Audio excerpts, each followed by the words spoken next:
Using the QT2026 Mainshaft nut wrench. QT2026 Mainshaft nut wrench is used along with either QT2029 spline or QT2011-31 spline mainshaft holding sockets to remove and install QU10850 nv5600 mainshaft nuts.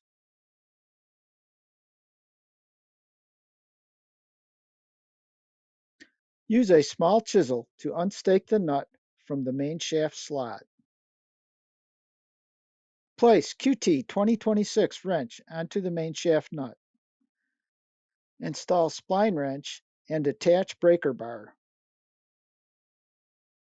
Strike QT2026 with a hammer to break the nut free. Unscrew and remove the nut.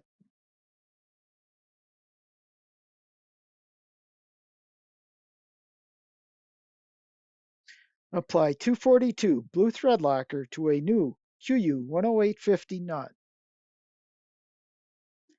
Thread the nut onto the main shaft. Use QT2026 and a torque wrench plus either QT2000 4x4 or QT2011 4x2 spline wrench attached to a breaker bar to torque the nut to 250 pound-feet. Stake the nut lip into the main shaft slot with a punch and hammer. QT2026 is a USA-made offset spanner wrench specifically crafted to remove and install New Venture nv5600 main shaft nuts.